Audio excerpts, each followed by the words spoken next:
warahmatullahi wabarakatuh. Perkenalkan, saya Syafira Hronisa dari Institut Agama Islam Negeri Pontianak, Prodi Pendidikan Guru Madrasah Ibtidaiyah semester 4 kelas 4A. Pada video ini, saya akan mereview sebuah skripsi yang berjudul Upaya Meningkatkan Hasil Belajar IPS melalui Strategi Perlitions pada siswa kelas 4 SD Negeri Ngelahar, Kecamatan Mayudan, Kabupaten Sleman, yang ditulis oleh Priyono. Beliau menempuh pendidikan di Universitas Negeri Yogyakarta dan skripsi ini diterbitkan pada tahun 2014. Adapun jenis penelitian yang saya review adalah penelitian tindakan kelas. Kemudian variabel dalam penelitian ini yaitu variabel dependen, di dalam judul yakni hasil belajar IPS, dan variabel independen strategi Perlitions. Baik, selanjutnya kita masuk ke review pada bab pertama pendahuluan. Pada bagian bab pendahuluan ini terdapat uraian singkat permasalahan yang terjadi di tempat penelitian. Dari permasalahan yang terjadi pada penelitian ini, yakni hasil belajar pada siswa SD semester 1 di Kecamatan Ngelahar, Mayudan, Sleman ini, pada pembelajaran IPS dikatakan belum efektif. Hal ini dapat dilihat dari hasil tes formatif siswa yang kurang optimal ataupun belum mencapai KKM sebesar 65.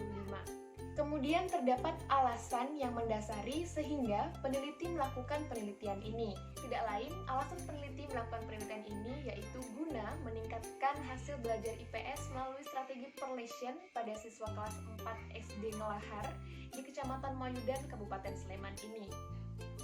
Nah, ini dia data pra-penelitian dalam skripsi tersebut.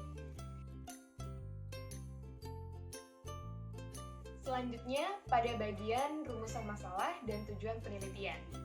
Nah, ini dia gambar tabel rumusan masalah dan tujuan penelitian.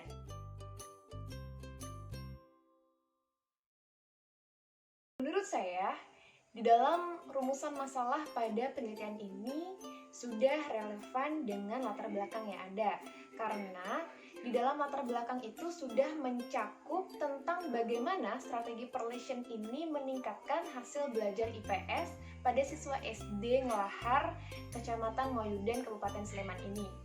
Dan pada tujuan penelitian ini menurut saya juga sudah relevan karena di dalam tujuan penelitian ini sudah sejalan dengan rumusan masalah yang ada tentang peningkatan hasil belajar IPS melalui strategi Perlitions pada siswa SD Ngelahar, Kecamatan Mayudan, Kabupaten Sleman ini. Selanjutnya yaitu manfaat penelitian. Ini dia gambar manfaat penelitian di dalam skripsi tersebut.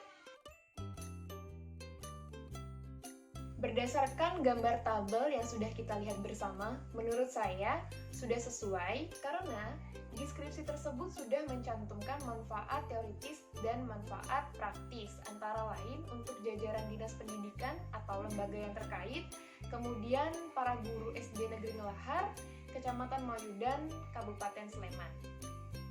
Baik, selanjutnya kita masuk ke bab 2, yaitu landasan teori. Nah, pada bab 2 ini terdapat gambar tabel, yaitu teori yang dikaji oleh peneliti. Ini dia gambar tabelnya.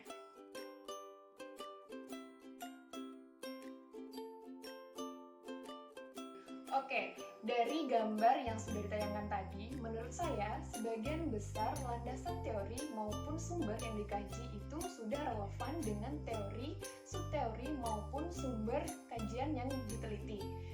Namun sayangnya, terdapat beberapa teori yang tidak mencantumkan sumber kutipan yang jelas. Antara lain, pertama, teori yang dikaji oleh peneliti itu adalah hakikat IPS dan submaterinya yaitu fungsi ilmu pengetahuan sosial SD dan kompetensi dasar pada mata pelajaran IPS SD kelas 4. Nah, di sini peneliti tersebut tidak mencantumkan sumber kutipan yang jelas. Kemudian yang kedua, nah di sini teori yang dikaji oleh peneliti yaitu pembelajaran kooperatif. Namun, di sini peneliti tidak mencantumkan subteorinya, akan tetapi peneliti mencantumkan sumber kutipannya. Dan yang terakhir, pada teori yang dikaji oleh peneliti ini yaitu teorinya adalah implementasi pembelajaran IPS melalui strategi Perlitions. Namun, di sini peneliti tidak mencantumkan subteori maupun sumber kutipannya yang jelas. tadi beberapa kekurangan yang terdapat pada landasan teori. Landasan saya untuk peneliti agar mencantumkan sumber kutipan yang jelas di dalam skripsi tersebut, agar nantinya sebagai bahan rujukan bagi para pembacanya. Nah, selanjutnya kita masuk ke kajian penelitian terdahulu. Berikut saya lampirkan gambar kajian penelitian terdahulu dari skripsi tersebut. Baik, dari kajian penelitian terdahulu yang dipaparkan oleh peneliti tersebut, menurut saya sudah sesuai dengan judul skripsi yang akan dibahas. Sehingga peneliti tersebut tidak terlalu sulit untuk mengambil suatu teori yang ada dan mencocokkan sebagian teori yang ada antara variabel independen dan variabel dependen. Selanjutnya yaitu kerangka berpikir. Nah, di sini saya tampilkan gambar skema kerangka berpikir di dalam skripsi tersebut.